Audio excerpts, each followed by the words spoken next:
à tous, bonsoir à tous. Pour ceux qui ne me connaissent pas encore, je suis Prosper Nkoyana. Aujourd'hui, chers amis, nous allons essayer de comprendre ce que c'est que le fait social. Objet d'étude alors de la sociologie selon Émile Durkheim, les faits sociaux consistent en des manières d'agir, de penser et de sentir qui sont extérieures à l'individu et qui sont douées d'un pouvoir de coercition à vertu duquel il se pose à lui. Pour Durkheim, le fait social est donc toute manière de faire, fixe ou non, susceptible d'exercer sur l'individu une contrainte extérieure, ou bien encore qui est générale dans toute l'étendue d'une société donnée. Et en ayant une existence propre, indépendamment, existence qui est indépendante de ces diverses manifestations au niveau individuel. Le critère alors primordial de la définition du fait social est la contrainte. La contrainte, signe d'une force transcendante par rapport aux individus qui s'impose à eux et détermine leur manière d'être. Le fait social est donc un phénomène qui possède plusieurs caractéristiques.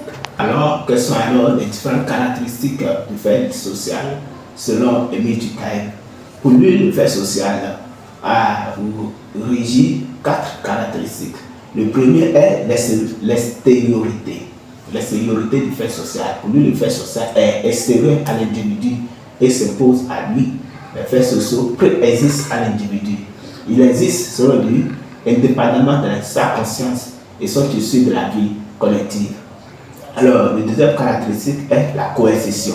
Le fait social exerce, selon Durkheim, une contrainte sur l'individu qui est obligé de se conformer. Les individus sont amenés à se soumettre à son existence, à l'existence du fait social, comme ils doivent se soumettre à celle de des acteurs. En fait, les faits sociaux exercent une pression normative sur les individus.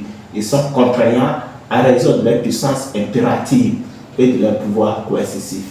Ils incitent les individus à se conformer sous peine de sanctions sociales, le risque étant de vivre à mal de la société et de s'isoler. Alors le second, ou plutôt la troisième caractéristique du fait social selon Émile Durkheim est sa généralité. Le fait social est général, le fait social est partagé pour lui par un groupe d'individus. Les faits sociaux sont généraux à travers la société et portent sur un nombre suffisant d'individus et observables statiquement. Et le dernier caractère, ou la dernière caractéristique du fait social est sa collectivité. Pour lui, le fait social doit remplir toutes ces caractéristiques. L'extériorité, la coercition, la généralité et la collectivité. Alors, quand il parle de collectivité, de fait social, qu'est-ce qu'il veut dire à ce niveau? Il pense que le fait social se distingue du phénomène général et il est collectif. Durkheim refuse de définir comme faits sociaux les phénomènes simplement généraux tels que l'alimentation qui relève de la biologie, alors que la manière de manger, représentation et pratique, manière de manger qui est une représentation et une pratique est beaucoup plus collective. Donc le fait social pour lui constitue une réalité spécifique et n'est pas la somme des actions individuelles. Les faits sociaux pour Durkheim sont créés par une association d'individus qui définit la vie sociale et diffère en nature de ce qui se passe au niveau des consciences individuelles. Notre auteur pense qu'il ne relève point de la conscience. Il pense que les faits sociaux ne relèvent point de la conscience individuelle, mais de celle collective. Et les faits sociaux sont donc des phénomènes collectifs qui imprègnent la vie en société. Le fait social est transmis de génération en génération. Ainsi, chers amis, le fait social s'impose à l'individu et l'individu doit se plier au social. Par exemple, la mode, les institutions d'éducation, le droit, la croyance ont pour caractéristique d'être donnés en dehors de chacun et de s'imposer à tous. D'autre part, la contexte sociale révèle chez Durkheim des faits très divers. On peut parler de contraintes quand un sentiment ou une relation collective s'impose à tous sans avoir au préalable été créé dans une conscience particulière. Par exemple, le rire, l'enthousiasme, les actes d'atrocité commis dans un groupe. Le sociologue, selon Durkheim, doit donc considérer les faits sociaux comme des choses, c'est-à-dire de l'extérieur sans a priori, sans céder à l'illusion d'une compréhension immédiate. Alors, on reconnaît le fait social au regard de tout ce que j'ai dit, à la contrainte qu'il exerce sur les individus, souvent et très souvent à leur insu. Le sociologue a donc ambition d'expliquer les faits sociaux. À ce sujet, Durkheim va même souligner que, je cite, la cause déterminante des faits sociaux doit être cherchée parmi les faits sociaux antécédents et non parmi les états de conscience individuelle. Fin de citation. Il dit cela dans son célèbre ouvrage Les règles habito-sociologiques à la page 67. Alors, à ce sujet, chers amis, le sociologue peut-il s'intéresser au sport? Dans quelle mesure le sport peut-il faire objet d'études de la sociologie? Le sport peut être analysé comme effet social dans la mesure où il incarne des manières de faire collectives qui s'imposent aux individus par leur extériorité et leur coercition. Il reflète les structures sociales plus larges comme la cohésion sociale et les rituels collectifs.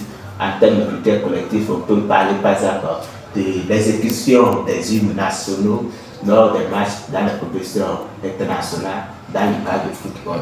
Et donc, chers amis, le sport reflète donc les structures sociales plus larges comme la cohésion sociale et les rituels collectifs en favorisant l'effervescence collective similaire au rite religieux décrit par le même auteur Durkheim dans les formes élémentaires de la vie religieuse. Alors, le sport peut être considéré comme un fait social selon ces critères suivants. Et nous prenons en compte les 4 critères de fait social selon Durkheim. Dans quelle mesure le sport que nous aimons tous, peut être logé dans ces différents critères. Le premier critère qui est l'extériorité. Oui, le sport est une institution sociale qui existe indépendamment des individus qui le pratiquent.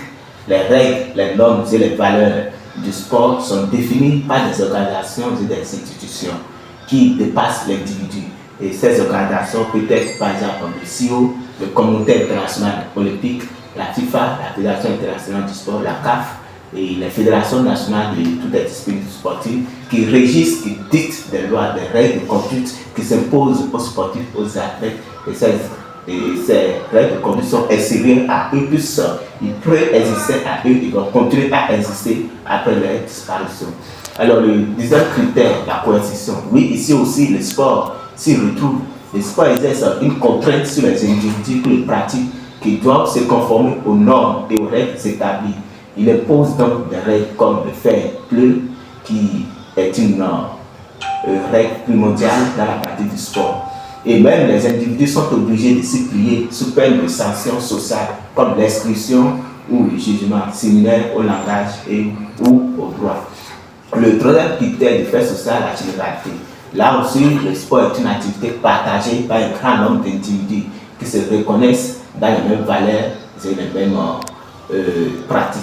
Pratiqué individuellement ou collectivement, le sport est statistiquement stable et est répandu dans une société donnée. Et le dernier critère du fait social, selon Durkheim, qui est la collectivité, peut s'appliquer aussi au sport comme nous sommes en train de le voir. Le sport est collectif parce que même pratiqué individuellement, comme je viens de le dire, il s'inscrit dans les normes partagées par tous ces acteurs.